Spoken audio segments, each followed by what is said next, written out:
Hi Sagittarius! Ito na po ang inyong reading for June 2024. Kuha lang tayo ng ilang messages para sa inyo. As usual, mensaheng gabay lamang po. Ano nga bang ganap ang parating this month para sa mga Sagittarius? Kuha tayo ng ilang advice na marahil kailangang marinig ngayong bagong buwan ng Hunyo para sa mga Sagittarius. Message. Sagittarius.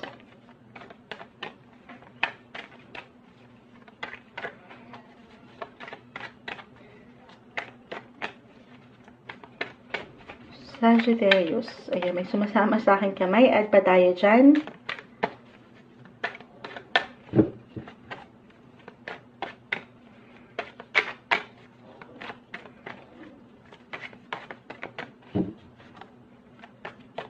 Sagittarius.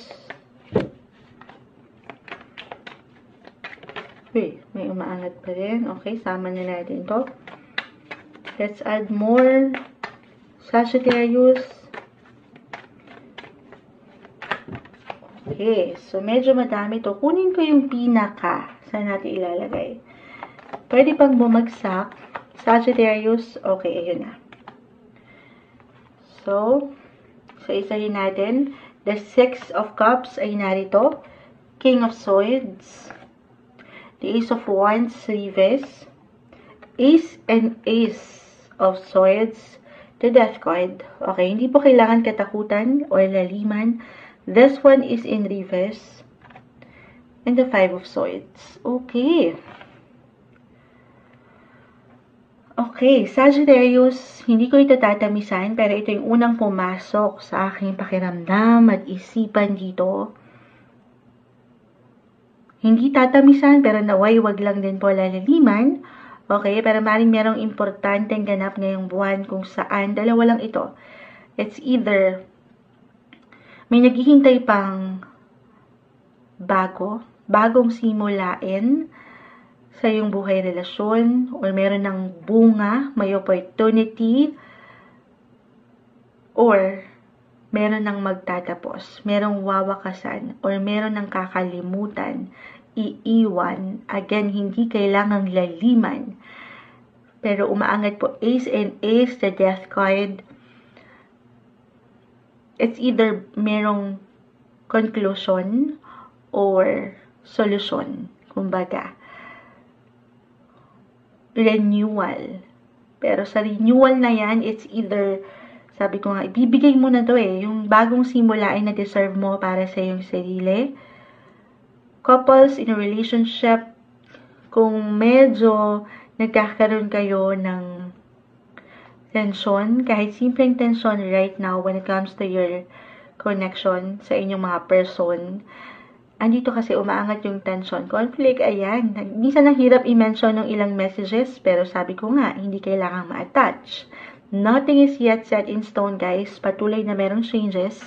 Pero kung andito kayo kung saan ay parang hindi na kayo nag-a-align, hindi na kayo nagsasabay.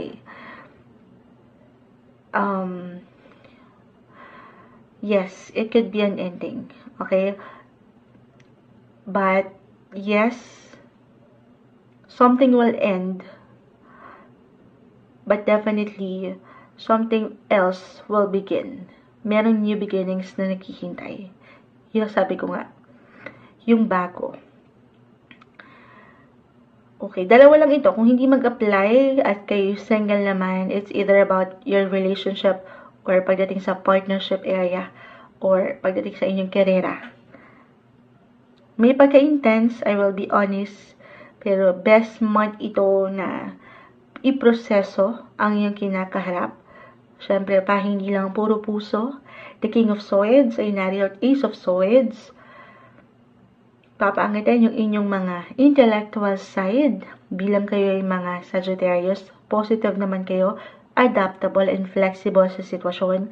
So, ano lang to? Carry nyo to, kumbaga. Okay? Meron kayong lakas para malagpasan itong ilang laban na pwedeng ihain sa inyo ng universe right now. Tanungin lang ang sarili kasi sa realidad, kahit pare-pareho kayo ng sign, magkakaiba ang bawat isa. Dalawa lang yon. It's either conclusion, solution. So, ending or new beginnings lang talaga yung may iwan ko dito. Depende na yan sa itinatakbo ng inyong relasyon. Meron pang renewal eh. Pero, syempre, bago magkaroon ng bago sa inyong pagsasama, kung pagbibigyan mo pa ito, okay, definitely, syempre, alam mo na dapat. I mean, hindi mo nakakalimutan yung worth, yung halaga. Sabi ko nga, makakatulong na i-process sa iyong pakiramdam at isipan ang mga ganap. The cards are telling you, Sagittarius, na maybe it's time na ibahin mo yung approach na meron ka sa iyong love sector. Kung ano lang naman, in a way, parang hindi ito, parang hindi ito yung tama para sa'yo. I mean, baka kasi wala ka dito sa tamang posisyon ngayon or relasyon. Lalo pa kung naghihirap ka lang din or naghihirapan ka, merong stress, may ilang struggle, difficulty. At the end of the day, ikaw lamang ang higit na makapagsasabi niyan. Okay, ang makakasagot niyan. Kung andyan ka talaga sa posisyon na yan, Sagittarius, then maybe it's time to take a different approach when it comes to love. Listen to your intuition. Trust your instinct. Alam mo na to. Matalino ka, Sagittarius. Hindi mo pa man yan maisip or ma-realize sa iyong sarili. Okay? Ready ka. Be ready sa ilang new beginnings pagdating sa iyong relationship. Uulitin ko, it's either merong renewal or yun nga, meron conclusion, resolution, solution between endings or new beginnings. Okay, at dyan, iba-iba tayo.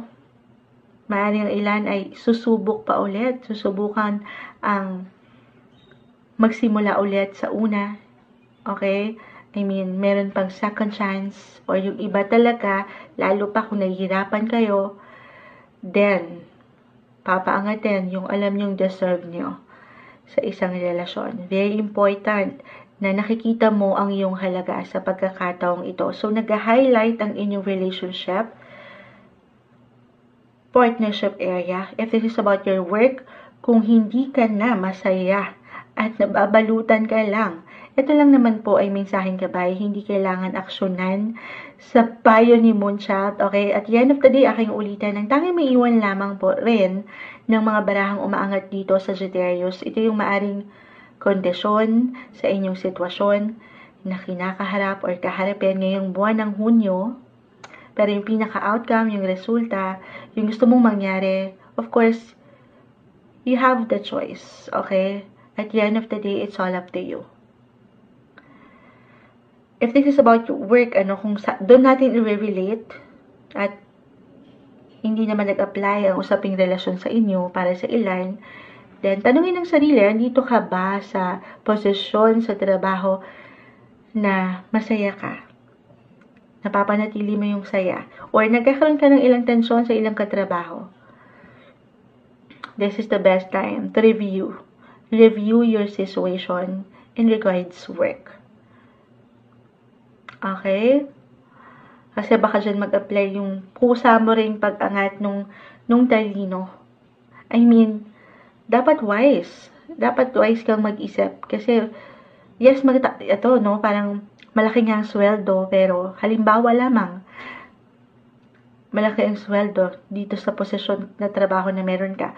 Pero, nag-struggle ka naman. Nahihirapan ka everyday. Dito sa ilang bagay-bagay.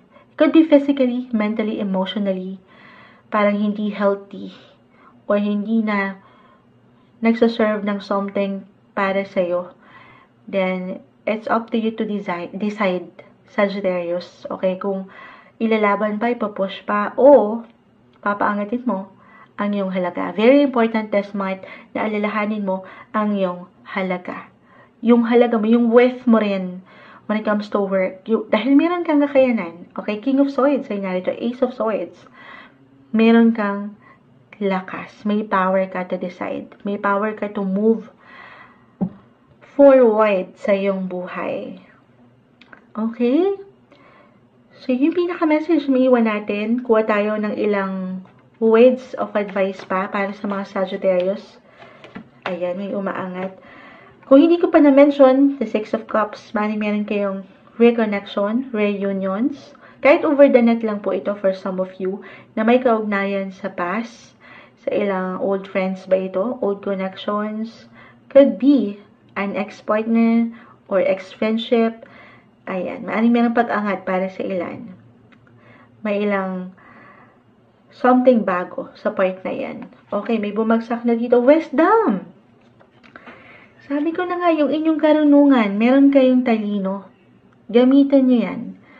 Especially kung andito na kayo sa punto ng inyong buhay na meron na kayong ilang aral na naibaon sa ilang laban din.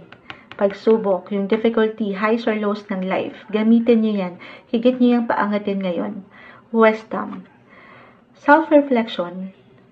This is the best time to do some reflection or self-evaluation. Kita mo, nakatingin siya. Ayan, may salamin. So, lalo pa kung mag-apply po yung ilang conflict, tension, yung pakiramdam na hindi masyadong okay, do some life review. Sagittarius, maaring makatulong yan. Discernment. So, parang dito, umaangat yung ilang concern mo when it comes to, sabi ko nga, partnership, relationship, na meron ka. Ayan o, yung clouds ay nasa yung isipan. Minsan nagkakamekos-mekos na sa dami. So, take it easy, kalma. Hindi mo kailangan labanan o harapin lahat. Ito yung ano nyo yung laban sa buhay. Isa-isa, don't be too hard sa inyong mga sarili, Sagittarius. As long as, ayan, makapag-reflect ka, papangatin mo ang iyong kakayanan, kung paano mo pinapanghawakan ang iyong sarili sa sitwasyon, relasyon, trabaho, pag-unawa, kumbaga. Malawak na pag-unawa. Meron ka niyan. Bilang kay, mga flexible signs or signs, Sagittarius. Make a smart judgment sa situation. Wisdom. Okay? Marahil message to para sa ilan sa inyo na ito yung pagkakataon na mas maging bukas kayo sa maraming posibilidad sa paligid. Why I'm getting a message na ito yung pagkakataon na maging open din kayo sa ilang maaring opinion, komento, or simpleng pagpapayo ng ilang tao na alam nyong totoo sa inyo kung ano yung kailangan nyong higit na dapat tutukan, bigyan ng focus, simulan, or iwanan. So, dalawa lang yon. Depende na yan sa nag-highlight or binibigyan nyo ng prioridad sa inyong buhay ngayon. Kahit pa pare-pareho kayo ng sign, napakalawak guys ng buhay, marami kayo. So, just only take what resonate. Pero laban lang, this is the best time, yung pinaka-message, best month to do some self-reflection, evaluation, at papaangatin mo yung pagiging wise. Dahil, yung kakayanan mo ay narito. Meron kang kakayanan, yung halaga, yung value mo sa iyong trabaho, relasyon, may halaga ka. Ngayong buwan, June 2024, Sagittarius.